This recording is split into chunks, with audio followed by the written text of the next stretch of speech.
বাংলাদেশের সর্বশেষ গুরুত্বপূর্ণ আপডেট সংবাদে আপনাকে স্বাগত। শুরুতেই সংবাদ শিরোনাম, পরে বিস্তারিত। শুরুতেই জানাবো, টাঙ্গাইলে বিএনপির দুই গ্রুপের সংঘর্ষ, আহত ৫। একই স্থানে দুই গ্রুপের কর্মী সম্মেলনকে কেন্দ্র করে টাঙ্গাইলের বাসাইলে বিএনপির দুই গ্রুপের মধ্যে সংঘর্ষ, ধাওয়া পাল্টাধার ঘটনা ঘটে। এই ঘটনায় দুই পক্ষের অন্তত ৫ জন গুরুতর আহত হয়েছে। শনিবার ১৮ জানুয়ারি উপজেলার কাশিল ইউনিয়ন পরিষদের সামনে এই ঘটনা ঘটে। এদিকে সীমান্তে উত্তেজনা কমাতে বিজিবি বিএসএফ একমত। বাংলাদেশের বিজিবি ও ভারতের বিএসএফের অধিনায়ক পর্যায়ের শূন্যরেখা একটি পতাকা বৈঠক অনুষ্ঠিত হয়েছে। এতে উভয় পক্ষ সীমান্ত এলাকায় উত্তেজনা কমাতে যা করণীয় তাই করবে বলে একমত হয়েছে। এদিকে জুলাই বিপ্লবে কোনো বিদেশি শক্তি সহায়তা নেওয়া হয়নি। আমার দেশ পত্রিকার সম্পাদক মাহমুদুর রহমান জানিয়েছেন, জুলাই বিপ্লবে শেখ হাসিনার বিরুদ্ধে যে বিপ্লব সংগঠিত হয়েছে সেই বিপ্লবে কোনো বিদেশি শক্তি সহায়তা নেওয়া হয়নি, বরং বাংলাদেশি বিপ্লবী জনতাই শেখ হাসিনার বিরুদ্ধে বিপ্লব সংগঠিত করেছিল এবং শেখ হাসিনাকে বাংলাদেশ ছেড়ে পালাতে বাধ্য করেছে। এরপর জানাবো, উপদেষ্টার কার্যালয় থেকে পরিচালক মনিরুজ্জামানকে বদলি। প্রধান উপদেষ্টার কার্যালয় পরিচালক প্রশাসন একেএম মনিরুজ্জামানকে বেসামরিক বিমান পরিবহন ও পর্যটন মন্ত্রণালয়ের উপসচিব পদে বদলি করা হয়েছে। ক্ষমতাচ্যুত শেখ হাসিনার আমলে প্রধানমন্ত্রীর কার্যালয়ে পদায়ন হওয়া মনিরুজ্জামানের বিরুদ্ধে পদপদবি ব্যবহার করে প্রভাব খাটানোর অভিযোগ রয়েছে। জানাবো, কোরআনের শাসন কায়েমের মাধ্যমে মানবিক দেশ গড়তে চাই বললেন জামাতের আমির। কোরআনের শাসন কায়েমের মাধ্যমে একটি মানবিক বাংলাদেশ গড়তে চাই উল্লেখ করে জামাতের আমির ড শফিকুর রহমান বলেছেন, চাঁদাবাজি, দখলবাজি, মামলা বাণিজ্য করা থেকে বিরত থাকুন। এবং সর্বশেষ জানাবো, গাজায় যুদ্ধবিরতির চুক্তি নিয়ে যা বলল হিজবুল্লাহ প্রধান। গাজায় ইসরায়েল ও ফিলিস্তিনিদের স্বাধীনতাকামী সংগঠন হামাসের মধ্যে যুদ্ধবিরতি চুক্তি নিয়ে প্রতিক্রিয়া জানিয়েছে লেবাননের সশস্ত্র গোষ্ঠী হিজবুল্লাহ। প্রিয় দর্শক, এতক্ষণ শুনছিলেন সংবাদ শিরোনাম, এবারে বিস্তারিত। তবে তার আগে বন্ধুরা, অনুরোধ থাকবে সংবাদটিতে একটি লাইক দিন। এই চ্যানেলে আপনি নতুন হয়ে থাকলে আমাদের সংবাদটি দেখতে দেখতে চ্যানেলটি সাবস্ক্রাইব করে রাখুন। কমেন্ট করে আপনার মূল্যবান মতামত জানিয়ে দিন বন্ধুরা, আপনি বিশ্বের কোন দেশ থেকে বা বাংলাদেশের কোন স্থান থেকে আমাদের সংবাদটি দেখছেন এবং শুনছেন। এবারে বিস্তারিত।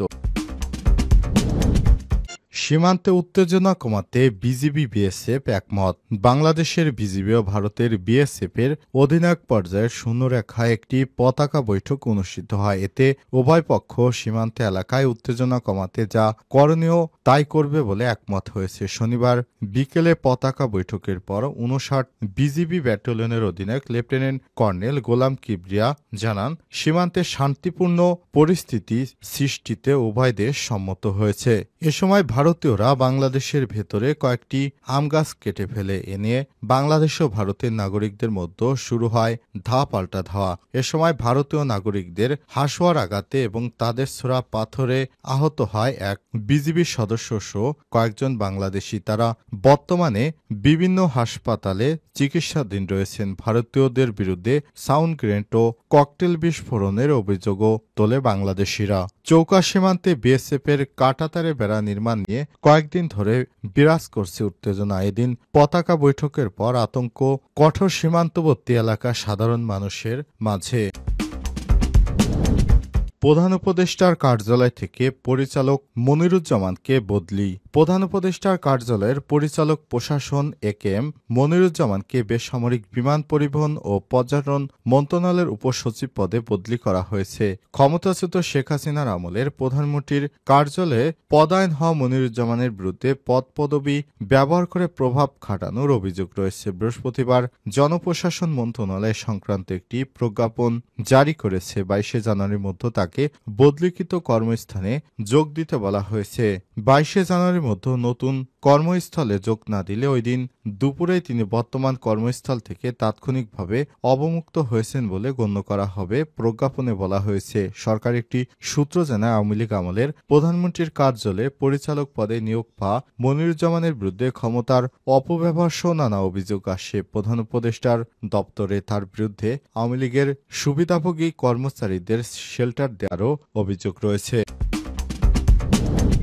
কোরআনের শাসন কায়েমের মাধ্যমে মানবিক দেশ গড়তে চাই বললেন জামাতের আমির। কোরআনের শাসন কায়েমের মাধ্যমে একটি মানবিক বাংলাদেশ গড়তে চাই উল্লেখ করে জামাতের আমির ডাক্তার শফিকুর রহমান বলেছেন, চাঁদাবাজি, দখলবাজি, মামলা বাণিজ্য করা থেকে বিরত থাকুন। যারা সব করছে বিনয়ের সাথে বলে এগুলো বন্ধ করেন। তবে যদিও আমাদের এই বিনয়ী অনুরোধ কেউ না শুনে, তাহলে আমরা আরও বলছি, আমাদের যুদ্ধ এখনও শেষ হয়নি। শনিবার রাজশাহীর ঐতিহাসিক মাদ্রাসা মাঠে জেলা ও মহানগর জামাতের কর্মী সম্মেলনে সব কথা বলেন তিনি। দীর্ঘ 15 বছর পর এই মাঠে জামাতের এমন কর্মী সম্মেলন অনুষ্ঠিত হলো। এই কর্মী সম্মেলনে যোগ দিতে সকাল থেকেই মাদ্রাসা মাঠে নামে নেতাকর্মীরা ঢল নামতে শুরু করে। কর্মী সম্মেলনে ডক্টর শফিকুর রহমান আরও বলেছেন, দুর্নীতি এবং দুঃশাসনের কবর রচনা করতেই আমাদের সন্তানরা রক্ত দিয়েছেন। এখন অফিস আদালতে যারা ঘুষ বাণিজ্য করছেন, চাঁদাবাজি, দখলবাজি, মামলা বাণিজ্য করছেন, তাদের কাছে আমাদের অনুরোধ, এগুলো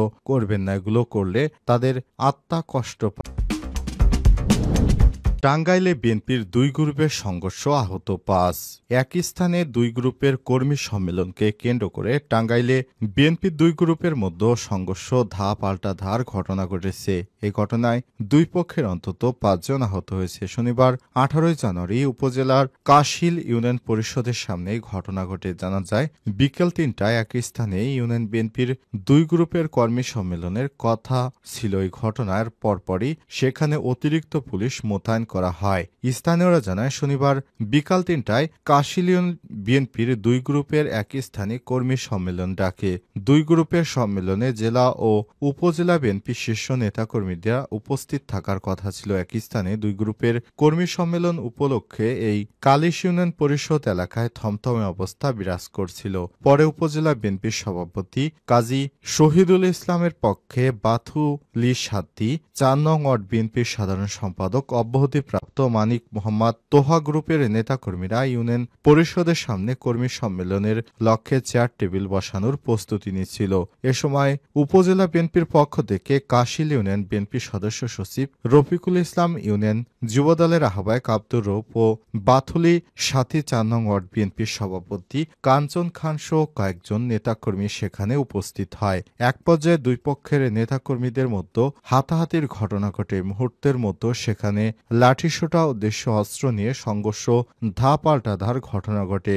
এই ঘটনায় দুই গ্রুপের নেতাকর্মীদের মধ্যে কাশিল ইউনিয়ন বিএনপির সদস্য সচিব রফিকুল ইসলাম, ইউনিয়ন যুবদলের আহ্বায়ক আব্দুর রৌফ, ওয়ার্ড বিএনপির সভাপতি কাঞ্চন খান ও সাধারণ সম্পাদক মানিক মোহাম্মদ তোহা সহ অন্তত 5 জন গুরুতর আহত হয়েছে। এই ঘটনার পর ইউনিয়ন পরিষদ চত্বরে দুই পক্ষের কর্মী সম্মেলন বন্ধের ঘোষণা দেয় উপজেলা প্রশাসন ও থানা পুলিশ। পরে সেখানে অতিরিক্ত পুলিশ মোতায়েন করা হয়েছে।